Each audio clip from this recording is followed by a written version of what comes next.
All right. So for today, guys, we are starting what is like the last third or so of the unit. Okay, and the good news is that most of it is going to be reviewed. Okay, you did work energy theorem in Science 10, and you did the law of conservation of energy in Science 10. What we do with law of conservation of energy in Physics 20 is exactly the same as what you did in Science 10. Okay, work energy theorem in Science 10. When you did work energy theorem, you only did one type of energy changing, so either kinetic energy was being changed as a result of the work or potential energy. But in Physics 20, we can have situations where both changed, and that's really about all that's different. It doesn't really make them any harder, it's just more to keep track of. Okay? All right, so hopefully this stuff is going to sound familiar. So first and most important point, we have to understand what work is, okay, from a physics perspective, not from the kind that may or may not earn you money, okay? So if we are talking about what work is, okay, what is work? You do work on something, what do you do to it? So if I lift up my coffee cup this high off of my desk, what have I given it that it didn't have before? Potential. I gave it potential energy. Okay? Did it have potential energy before? When it was sitting on my desk? It does. It's not on the ground. It could still fall.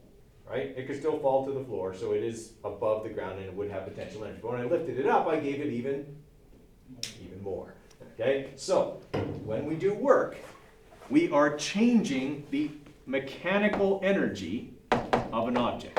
Okay, so very simply, work is a change in mechanical energy, either potential or kinetic.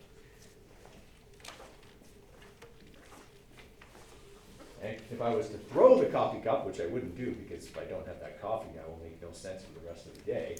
Okay, plus someone might get hurt. But okay, if I was to throw it, okay, it would be the same thing. I'd be changing now, instead of its potential energy, its kinetic energy, because I'd be making it go faster. Okay? Either one of those involves doing work. Now, in order to do either one of those and change the energy of the object, I have to do something else. If I'm doing work, I'm changing the energy of an object by doing what? I have to exert something. What do we exert? Force. Yeah. I have to exert a force, and the object has to what? It has to move. Right? So, work is not only a change in mechanical energy, it is also the exertion or application of a force over a distance. Okay? The object has to move.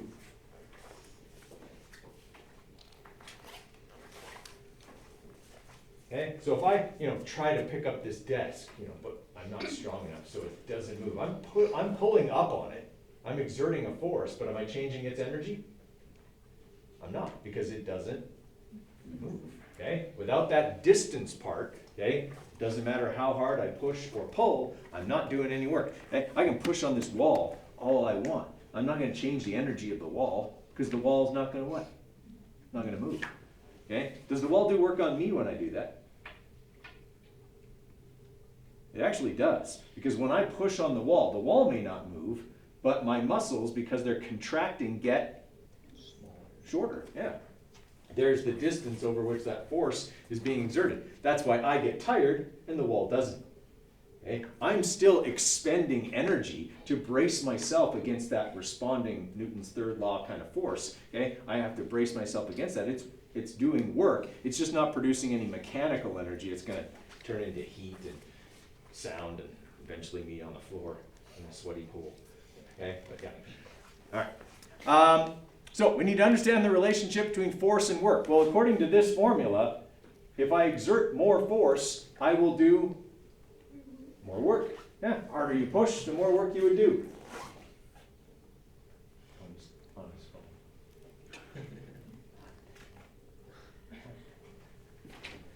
Okay. So if I exert more force, I do more work. Or if I exert the same force over a greater distance, I would also do more work. Either one of those goes up, the work goes up. Okay? Push harder, do more work. push further, do more work. Okay, and learn that depending on the situation, work and energy can be equal. That's this part of the equation.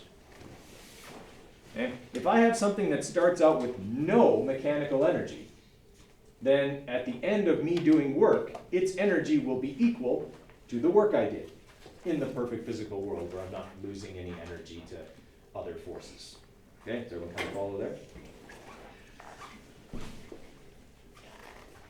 Okay, so strictly speaking, when work is done, work is done when a force is exerted through a distance. So if you got a stalled car and you're pushing it, okay, you are doing work, right? You are changing its mechanical energy. Okay, is that okay? Now, what if I'm exerting this force through a distance, but the energy of the car doesn't change, even though the car is moving? What's that? It already would have had to be moving the constant. Yes, let's say, yeah, so I got it moving and now I'm just kind of making sure it stays moving. I still have to exert a force on it to do that, right? But if its speed doesn't change, I'm not changing its kinetic energy, okay? It's on a level road, so it's not getting any higher. I'm not changing its potential energy, but I'm still exerting a force through a distance. Where's my energy going?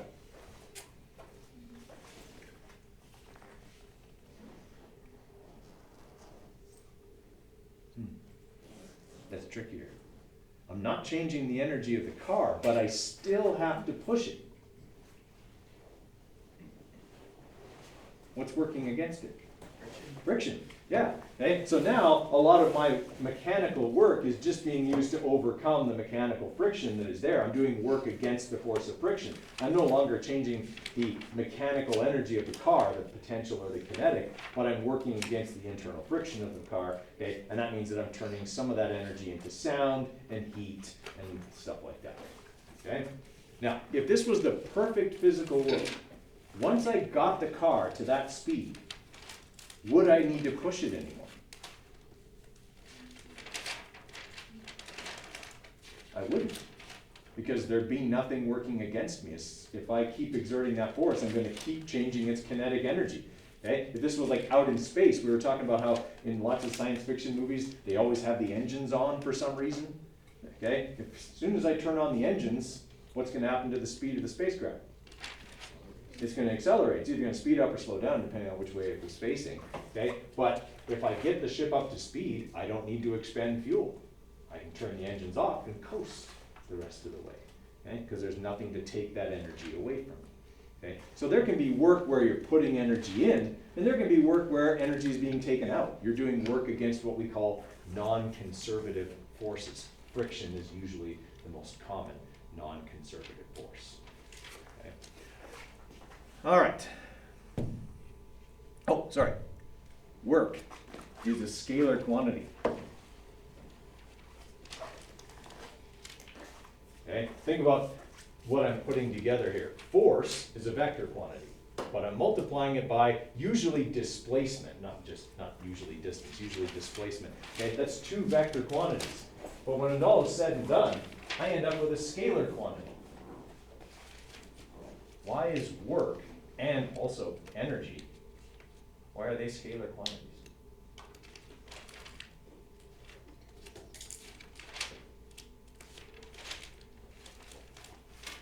Back to the place where you were to push it back. And the energy will no longer be stopped keeping it. Okay, kind of. Because by definition, work is done through distance, it's not done through displacement. It could be done through displacement. We could use both. Would it like displacement mean that you have to go there? Only if it was zero. Yeah. In which case then, yeah, I would have no work. Yeah. Okay. So the thing is here, guys, with, oh, sorry. Is it because it depends on like its original position, it doesn't matter which direction? Partially, yeah. What's the definition of energy? Anyone remember from science 10? Energy is the capacity or ability to do work. Okay? They go together. Work is a change in energy. energy is the ability to do work. If you have energy, you can do work. So if I do work on the car, okay, the car gains that energy. Can it do anything it wants with that energy? It can. And that's why it has to be scalar. That energy could become all kinds of different things, okay, that maybe wouldn't have the ability to have a direction, like heat or sound. I can't put a direction on heat, okay, I can't put a direction on sound, okay, they're forms of energy, they can also do work, all right, but I can't put directions on them. It's kind of like this, if I eat a bunch of food, and let's say I eat 2,000 joules worth of food, okay, does that have a direction? Right? I mean, it does for me, because it's gonna go right here, okay? But it's not gonna, I don't say, that Big Mac has 1,500 joules of energy south, because that's where it's gonna go. I mean, it's not. I might use it to walk south, but the energy itself doesn't have a direction. It's my ability to do other things, okay? So we can never put a direction on work or energy. Now, this is gonna sound like a contradiction. Work is scalar, energy is scalar. Work can be positive or negative. Does that sound like a contradiction? Because I just told you it was scalar, right? Well, if it's scalar, how can it be positive or negative? Okay, if I lift a piano, not that I could, but if I did, okay? The piano, I do the work, the piano gains energy. I drop the piano, falls on me. Who did the work now? The piano. Did I gain the energy? Yeah, it was used to do work on me, changing my shape in an undesirable way. Okay? So, work can be positive or negative based on whether or not you do the work and thus transfer energy away, or gain the work. Okay? So if I gain energy, I have work done on me, that work is positive from my perspective. From the perspective of the piano, the work is negative because it loses that energy to me. It transfers it to me. It now has less energy than it had before. Okay, everybody all right with that idea? Okay, these four girls are pushing on that rock. The rock is not moving. Are they doing any work? Yes. Okay. On the rock, I'll specify. Okay. No. Okay. Are they doing work? Yes. It's turning into, it's not like mechanical work. Okay. It's more like heat because thermal energy is just going into the surroundings. They are producing no useful work on the rock because the rock is not going to move. Okay. All right.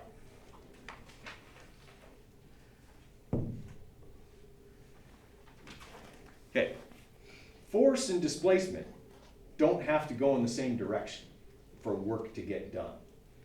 Okay, so it's important for us to realize that in a lot of situations, I might pull one way or push one way, the object might move a slightly different way, okay, and thus I have to bring in some angles to what I'm doing. Okay? Even though work is scalar, I still have to do vector stuff in order to calculate it properly.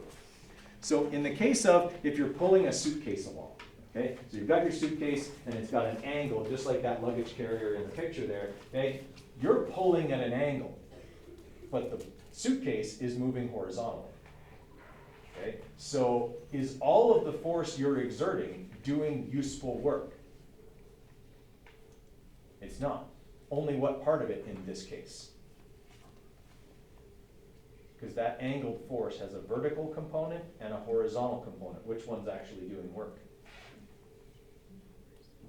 The horizontal one, because that's the direction that the suitcase is moving.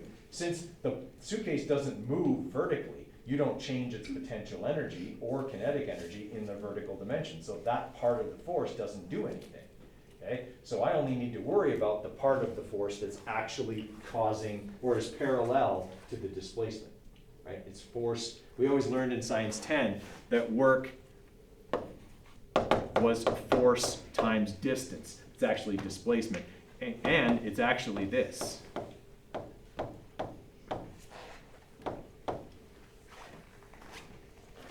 F cos of theta times d. Okay? That makes sure that I'm only using the part of the force that's actually going the same direction as the distance or displacement. Okay, whichever one you're given.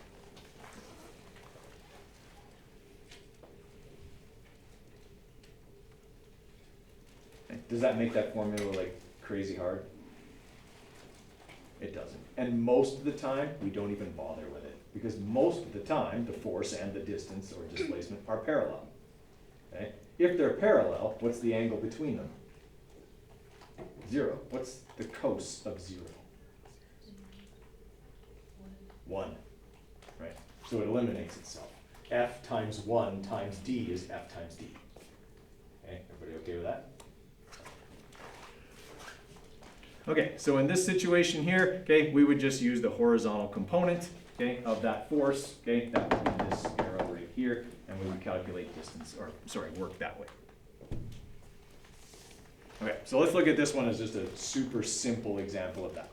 So the person is pulling with 45 newtons worth of force, okay, 50 degrees above the horizontal for 75 meters, right? So we know what theta is. We know what F is, that would be this F right here. And we know how far it's going to be pulled.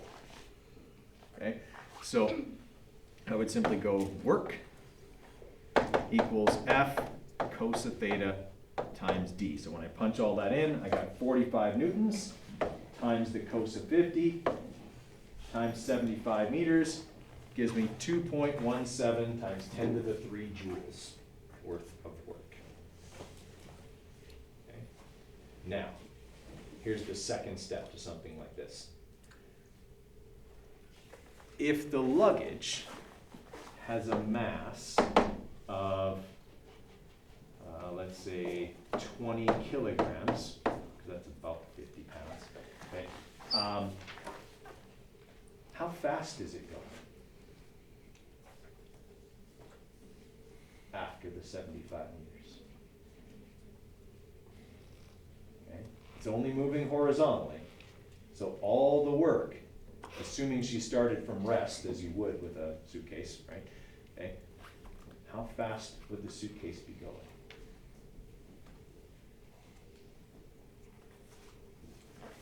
Okay, so she starts from rest, she pulls the suitcase with this 45 newtons worth of force, she does 2.17 times 10 to the 3 joules worth of work.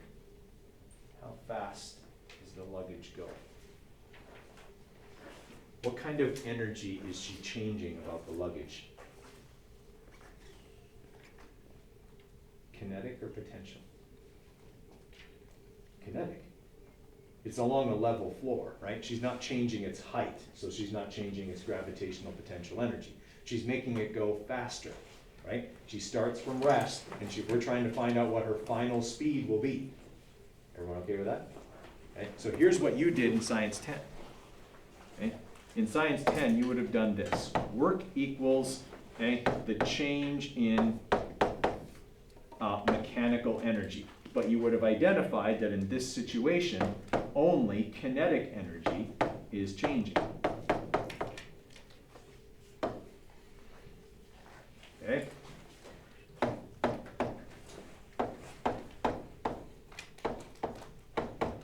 Okay, delta means change. Change always means final minus initial. Okay, so that would be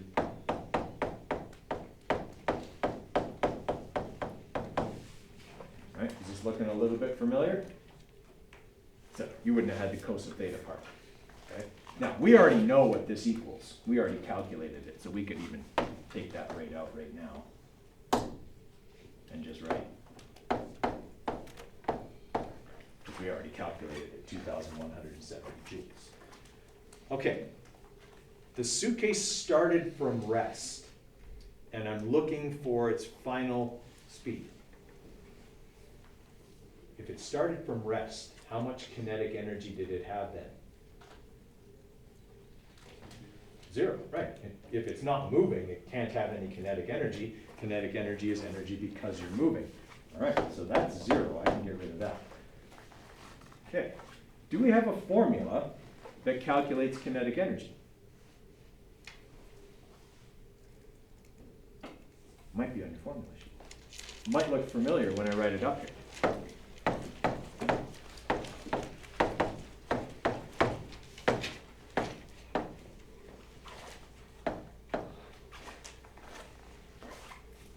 Okay, does that look familiar? 1/2 mv squared. I just put the F there because I'm looking for the final speed of the luggage. Okay, can I find the final speed of the luggage since we know the luggage has a mass of 20 kilograms?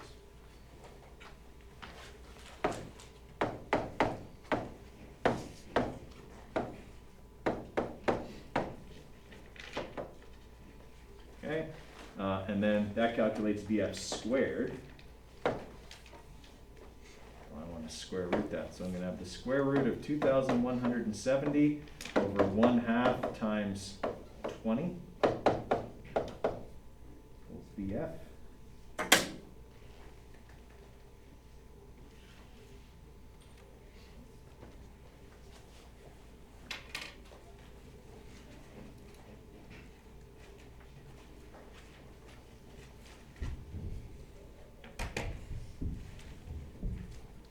Oh, I really just typed that in. Okay. When I could have just gone the square root of 217. Well, that's what we do. Okay, well, she's in a hurry. Because she is now running quite fast while pulling the suitcase, because 14.7 meters per second is basically as fast as most fairly athletic people can run. Okay, so a dead sprint while pulling a luggage carrier. I probably should have picked a bigger mass. Okay, just kind of picked a number out of my head. That could have worked out really badly. But, yeah. Okay, does that look familiar? That whole work is a change in energy thing from last year. Okay, that's not going to change. That's the work energy theorem. Always, work is a change in mechanical energy. Okay, we're just going to keep kind of working on that and building to more and more kind of complex situations. Okay, so weightlifting, or as we should say, mass lifting. Just doesn't sound as cool, but it is more accurate. Okay. So to lift the barbell during the bench press, if the barbell has a weight of 710 newtons, how much force do I have to exert to lift it at a constant velocity? 710 newtons. The net force needs to be 0 so that it moves at a constant velocity. Everybody okay with that? All right. So I know my force that I would have to exert is 710 newtons. And they tell me I'm going to lift it 0.65 meters. Okay, can I calculate how much work I do? Yes. Okay, we know that these two things are in the same direction. So theta is 0 in this case, right? Because they're both moving up. Okay, so we can still say work is F cos of theta times d, but we don't really need that because theta is 0.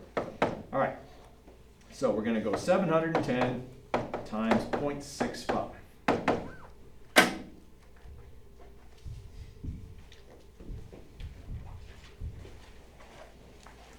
Okay, so that person has done 461.5 joules worth of work.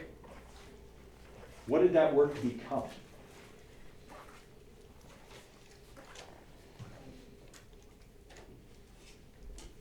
What did they do the work on? The barbell. Okay, they exerted that force through that distance and did that much work, 461.5 joules, worth of work on the barbell. What does the barbell now have? Potential. Right, it has potential energy. How much? 461.5 joules. Scary? Yes, that's a lot of energy. And you're holding it right above your chest.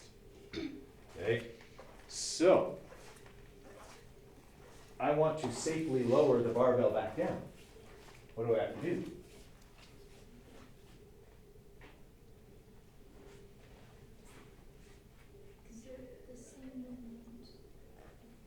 keep pushing against it as you're bringing it down. Right.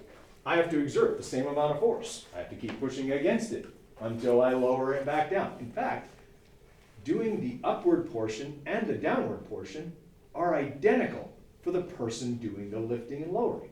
It requires the same amount of force to lift it as it does to lower it, if you do it right. Okay? And if you've ever been in the gym, you know people don't do this right. You want to get the maximum benefit out of your workout, you lift and lower exactly the same. I've watched a lot of people work out. And most people are like, they get to here and they're like, yeah, poof, and they just drop it. Well, you only got half the workout then, okay? Because you just let it expend its energy on the rack, hopefully. Okay? If it didn't get on the rack, it's going to do work on your chest, and your chest is going to cave in. Okay? Which is not good because important things like your lungs and heart are in there. Okay? So you definitely don't want to just drop that thing back down. You want to exert the same amount of force downwards as you exert it upwards. Okay? That gives you the maximum benefit from your workout. Okay? Does that make sense, everybody? Okay, so from the barbell's perspective, this is the tricky part. When I lifted the barbell gained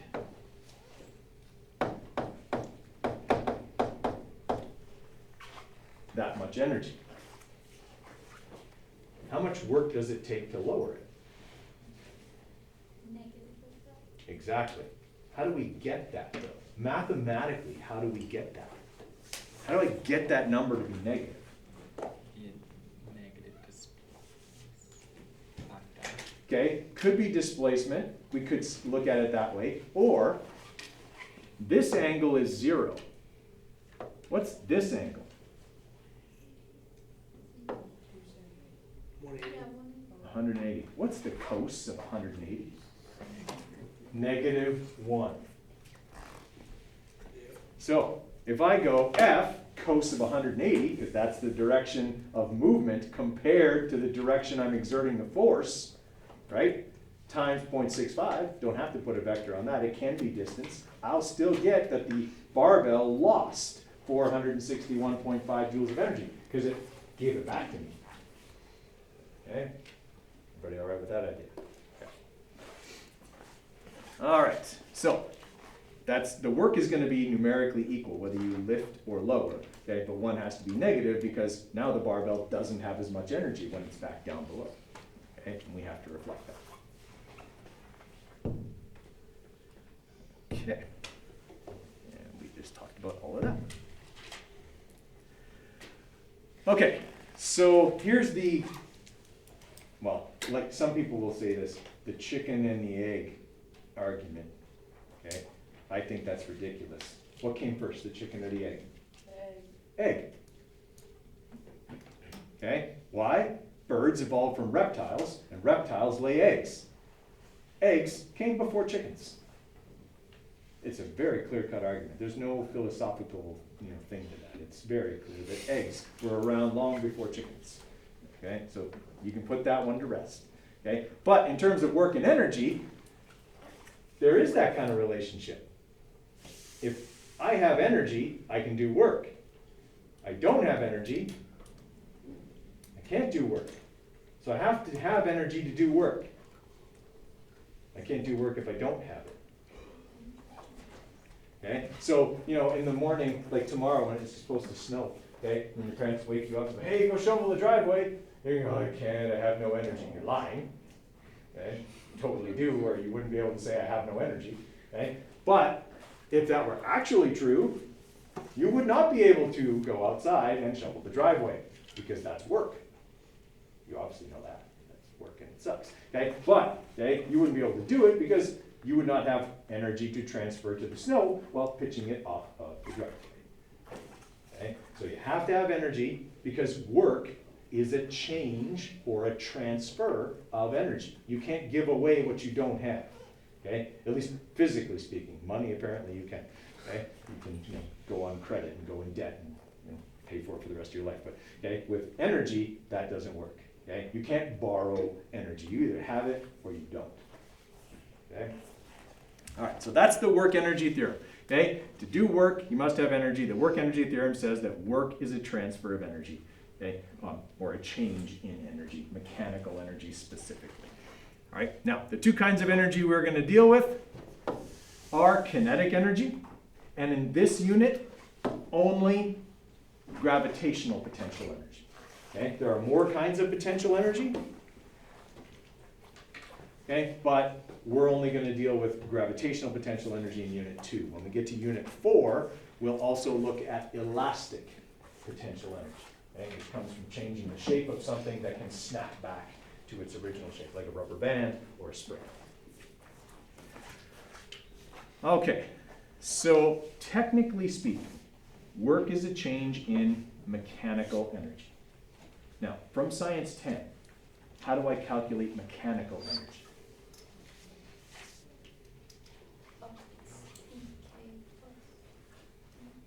Yes, okay? Your mechanical energy is your total kinetic and potential energy. So we calculate mechanical energy by going EK plus EP.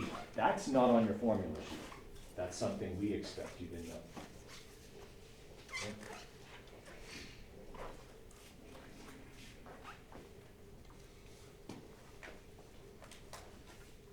Okay, now, this is stuff you did in Science 10.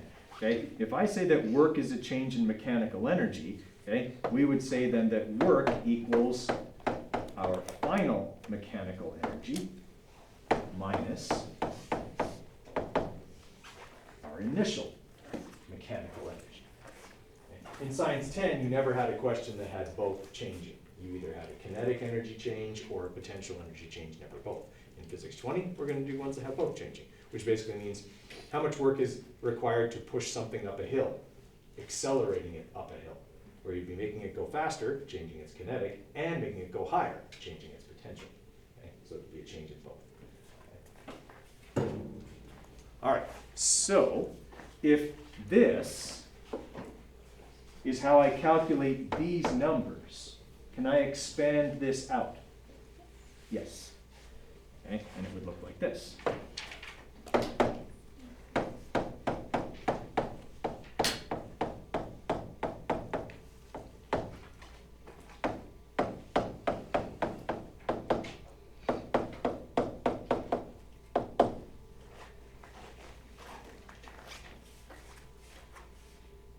Okay, is this starting to look like the law of conservation of energy problems you would have done in Science 10? Like the roller coasters? It looks a little bit like that, but it's slightly different. In your roller coaster questions, this was on one side of the equal sign, and this was on the other. Because in a law of conservation of energy question, these two numbers are equal. There's no change in energy. In a work question, they're not equal because you're actually changing how much energy is there because you're doing work. You're either putting some in or getting some out. Okay? All right, can we expand this out even further? Do we have formulas for each of these? Yes. Okay, so this starts getting pretty long as we go along.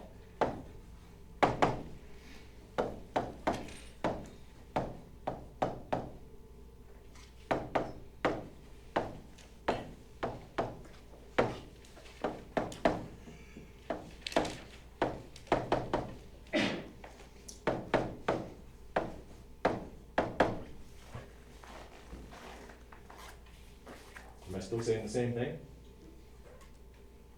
Right? Still saying the same thing. I'm still saying work's a change in energy. I'm still saying that mechanical energy is kinetic plus potential. Right? I'm just expanding it out further and further. Now, I've expanded out this side as far as it can go. What can I still do with this? Can be put to df minus di over t. Change it. Cos t. Not df minus di over t, but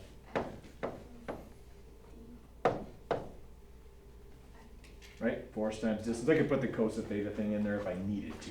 Okay? Like I said, we do very few problems where we actually have an angle that matters. Okay? So this is, you did stuff not quite this involved, okay, in Science 10, but close. All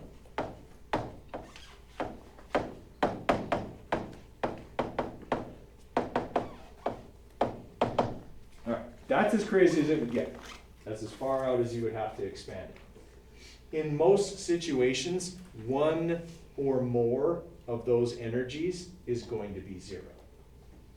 Okay, so for example, if I gave you a question where I said, you accelerate, you have a box at the bottom of a ramp at rest. When it reaches the top of the ramp, you have a box now that is 3 meters above the ground, moving at 2 meters per second. Okay? How many of these energies would be zero in that situation?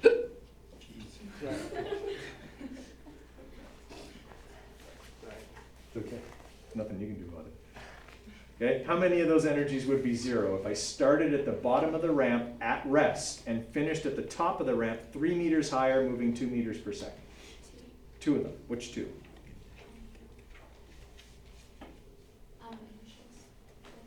Exactly. My initial velocity is 0, so what's my initial kinetic energy? I'm at the bottom of the ramp, what's my initial height? Okay, so what's my initial potential energy? 0. All right, so now I don't have nearly as much to do I? Okay, so the trick here is you got to read the context of the question and figure out, okay, what do I have? Do I have this kind of energy here? Do I have that kind of energy there? Okay, figure it out. Cancel off any that you don't have. Okay? This is going to sound really cruel on the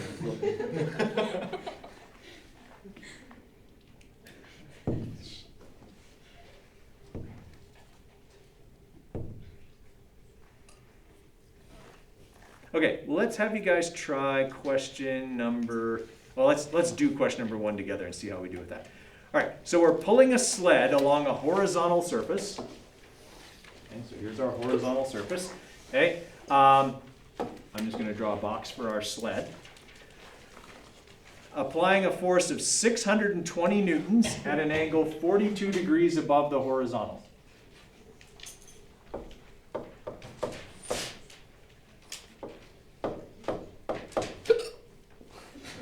You want to go get your drink? No, I'm good. I don't know why I was saying that. All right, and we're going to pull it 160 meters.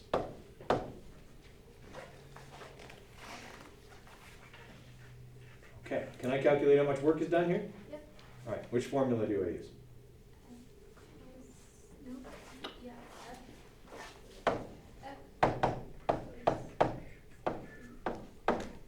Yep, cosine theta times d, okay? Because I have an angle, the force is not acting in the same direction the sled is moving. The sled is moving horizontally, the force is 42 degrees above the horizontal, okay? So only the horizontal component is actually doing the work, okay? The sled's not moving vertically. All right, so when I plug in my numbers here, and that's all I have to do is plug them in, I'm going to have 620 times the cos of 42 times 160 meters.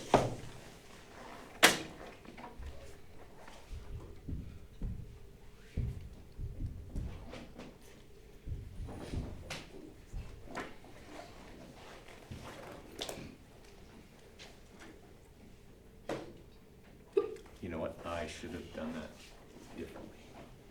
Seems too big. But maybe not. Cos 42.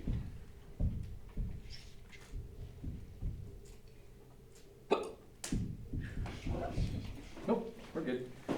Okay, so this person does a lot of work. This must be a very heavy sled.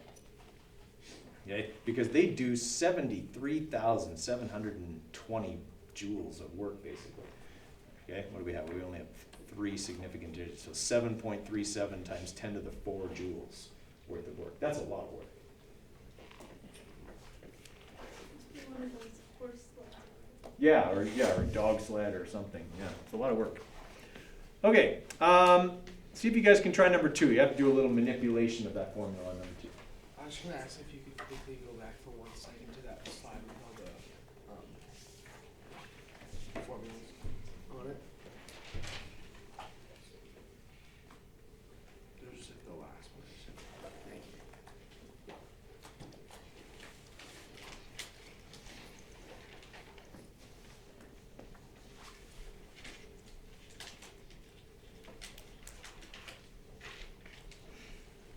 You're good. Okay? All right, you guys try number 2 there. All right, so for number 2, okay, we have an unknown force, so, okay, acting at an angle of 30 degrees relative to the direction of the displacement. What force is required to do 9,600 joules worth of work over a 25-meter displacement? Okay, so I'm looking for force. Okay, I know work is F cos of theta times d. So all I have to do, okay, is divide both sides by the cos of theta times d, and that'll isolate the force. Okay, so we'll have our 9,600 joules divided by the cos of 30 times 25. That will need to be in brackets on your calculator in order for that to work out.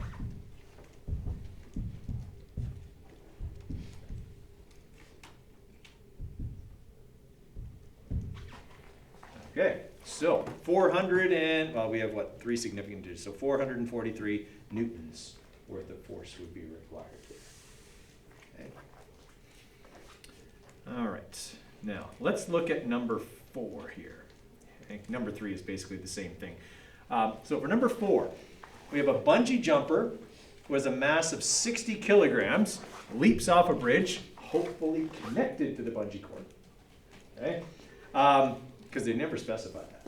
Okay. He is in free fall for 20 meters before the cord begins to stretch. Okay. How much work does the force of gravity do on the jumper before the cord begins to stretch? Okay.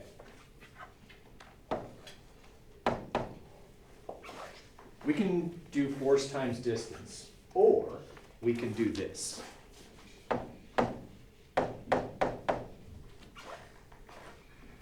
Since they're only asking about the amount of work gravity does, what kind of energy is changing?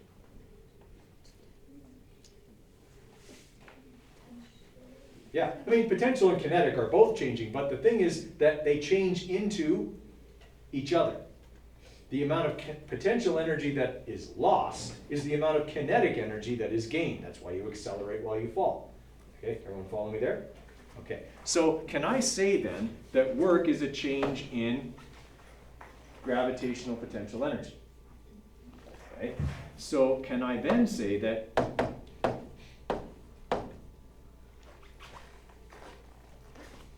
that would be true?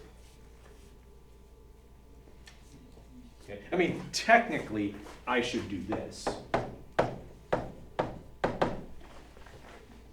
Okay, but I'm going to simplify it a little bit and say, I'm only going to deal with the 20 meters he's falling. He's still going to fall after that, but now the cord's going to be there and things are going to change. Okay, so the height's going to be 20. What's G going to be? M is going to be 60. Okay, and that'll get us our work. Now, what if, instead of doing it this way, I did it that way? Could I do it that way? I could. What force do I need to put in for F?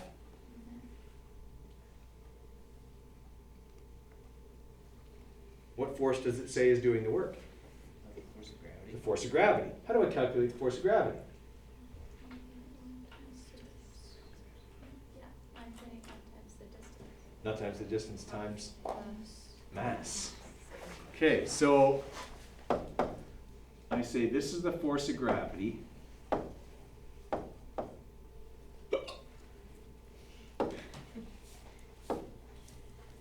Aren't those the same thing? Right? Height is a vertical distance, is it not? That's why that formula works. Okay? That's why the potential energy formula calculates joules. It is the force of gravity times the distance over which gravity works. It's force times distance. Okay? All right. So we can just punch in those numbers. Okay, force of gravity times D. So 60 times 9.81 times 20 meters. 3 significant digits, 1.18 times 10 to the 4 joules. Is that a lot? Yeah, falling 20 meters, yeah, that's a lot of work. It's a lot of energy. Okay, questions on how that one went? Okay. Let me give you a 5-minute break there before we get into something a little more in-depth. All right, so let's have you guys copy this one down, because this is a good example where work is being done and both kinetic and potential energy are changing. All right, so we're accelerating a block up a ramp. Okay. I'll give you a minute to get it written down and then we'll talk about it. All right, so even though this one involves 2 different kinds of energy changing, it's actually one of the kind of simpler work energy theorem questions for physics 20, because it's only asking for the work. It isn't asking for some small part of that, like a final velocity, or sorry, a final speed, or a final height, or the length of the ramp, or something like that. Okay, it's just asking for the work. So there's 2 ways to calculate work: force times distance, and change in mechanical energy. Which way am I going to use here? Change in mechanical energy. Change in mechanical energy for 2 reasons. I don't have the force, and I don't have the length of the ramp, which would be the distance over which the force is exerted. Okay, I don't have either one of those, so force times distance is out. I can't use it because I don't have either part of it. Okay, but I can say in this situation that work is a change in mechanical energy, okay, which I'm going to expand out. And I'm going to say that that means work is mechanical energy final minus mechanical energy initial. Okay, do I need to expand it out some more? I do. I have to fully expand this out. I have to have all the formulas for kinetic and potential energy in there. Okay? I may not need them all, but I'm going to expand it out at least to this point. Okay? Mechanical energy can be calculated by adding kinetic and potential together.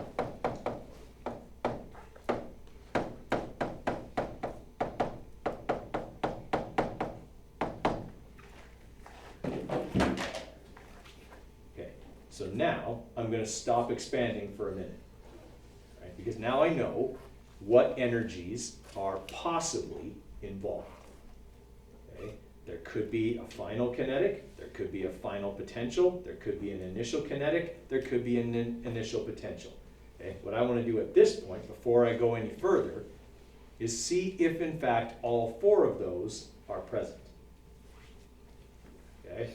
Because if they aren't, I want to get rid of them now before I bother writing out any more. Does that sort of make sense?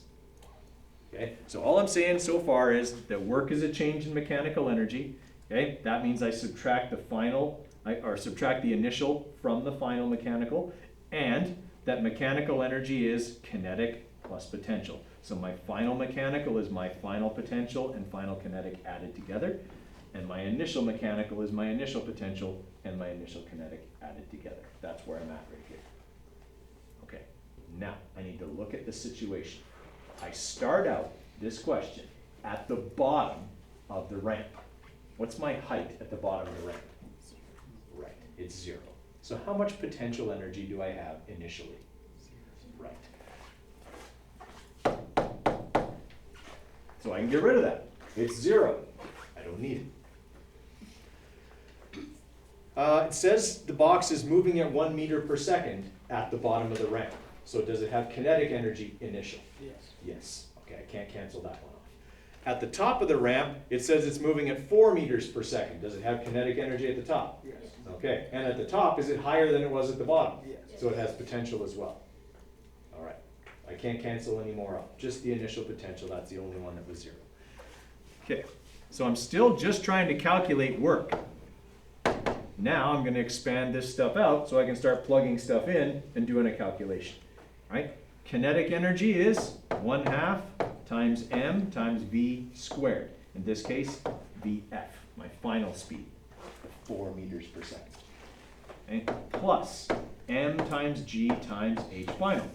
Okay, h final being 0.850 meters, my final height, minus 1/2 mvi squared, which is 1. All right, so now I can plug numbers in. I don't have to do any manipulating anymore. I did it by canceling the initial potential off. Okay, so now I can just write in here that, and I'm gonna have 1/2 times, what was the mass of the block? 1.2 kilograms.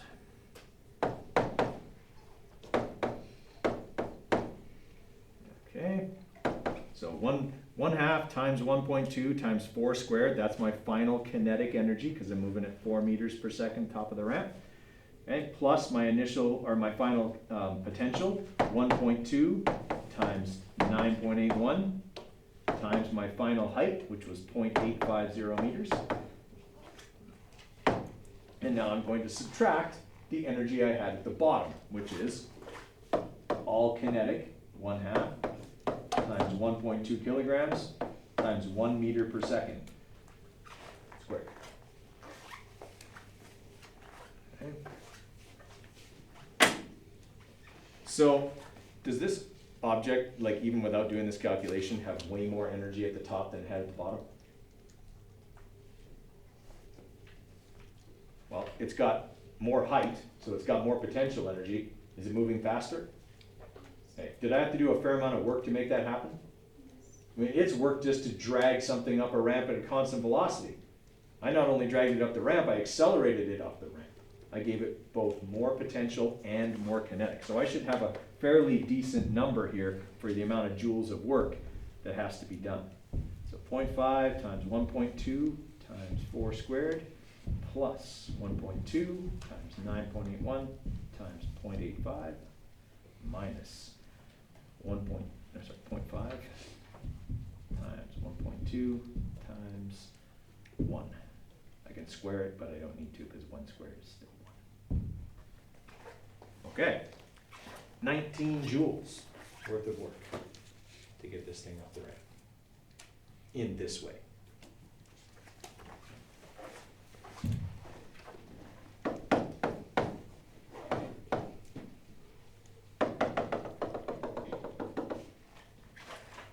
Okay, everybody all right with that? Okay. Now, had they given me the applied force and the length of the ramp, could I have just gone force times distance? Yes, I could have. Okay, and that would have been a perfectly legitimate way to do that. Okay. They would never make it that easy, by the way. Okay. All right, now, does this look like drawn out a bit? Okay. It can look drawn out, but trust me, when we get into some of these questions that we're going to get into, okay, this is the shortest way to do these, okay? Because what I often have people do is they get into a whole Newton's second law thing about the inclined planes and they start calculating all these forces, and you can totally solve this that way, but it's 3 or 4 times longer to do it that way. Okay, people do it just because they're comfortable with it, but I always recommend you do it this way in terms of time. Okay, this way takes a lot less time. All right, so does everyone understand kind of the premise of this? Okay, the object has more energy at the top of the ramp than it had at the bottom. Okay, we changed its energy, so we had to do work to get it there. Everyone's good with that idea?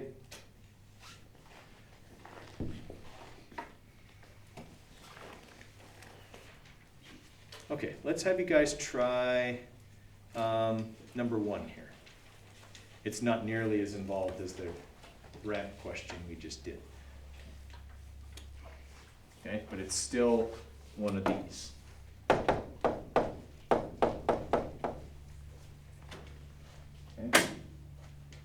but much, much simpler. So, as has been the theme this whole unit, okay, much of the work involved in this question doesn't end up on paper. Okay, I have to envision this person standing at the top of a cliff, okay, with a climbing harness and a rope. Okay, when they lean over the cliff, what kind of energy do they have? Only potential. They're not moving yet, so they only have potential energy at the top. And when they get to the bottom, they would only have kinetic. Okay, because they can't fall any further once they're on the ground.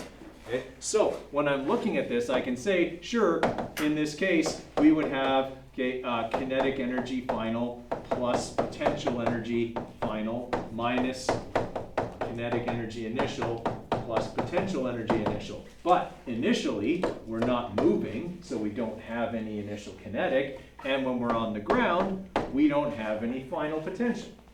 So this ends up being, that work equals our final kinetic minus our initial potential. Okay, so when we plug in these numbers here, we got 1/2 mvf squared, because that's how we calculate final kinetic, right? Minus m times g times h initial. So we've got 1/2 times, what was their mass? 72 kilograms. And times 5 squared. It says they were moving at 5 meters per second when they got to the ground. If they had fallen, would they be going a lot faster than that? Yes. Okay, so they lost some energy along the way. Where did they lose it to? Anyone ever rappelled before? What do you have to be really, really careful of besides falling when you're rappelling? Okay, slamming into the cliff will usually result in you falling, so I'm going to include those as the same thing. Okay? What do you have to watch out for? Okay, also included in falling. Wait, what'd she say? What's the other thing besides falling you have to be aware of when you're rappelling? Part of falling. You have enough food, so you get. Starvation's not really a factor. Okay, when you're rappelling, you've got a carabiner as part of your harness, and the rope goes through it. You don't want your carabiner to break. Okay, you don't, again, part of falling. Okay? As the rope goes through the carabiner, friction, the carabiner gets wickedly hot because it's converting your mechanical energy, you know, that thing that would kill you if you fell, okay, into heat. That's what saves your life. It's how all braking devices work. They turn mechanical energy into heat and sound and light. Why do you have to watch out for that? Because you'll burn yourself on it. If you get too close to it, you'll get a really bad burn on your forearm. Okay? That's why they wear gloves too, because the rope is going through their hands. They'll get rope burn if they don't. Okay, so when we do this actual calculation, we got our 72 times 9.81 times, how far was it, 25? Okay, Tony pointed out we get a negative number when we do this. Is that okay? Yes, because it's by the rope. Well, yeah, it also represents energy lost by the climber to friction. Okay? It's energy that's being lost because the climber doesn't have it now. Thankfully, that's what he wanted, okay, was to not have all that energy when he got to the bottom. Okay, tomorrow we're going to keep working on work energy theorem. That'll probably be the rest of this week. Next week will be conservation of energy. We'll do a unit exam review next week. Okay, remember, Newton assignments. Tomorrow. If you want to hand yours in now, I'll take it.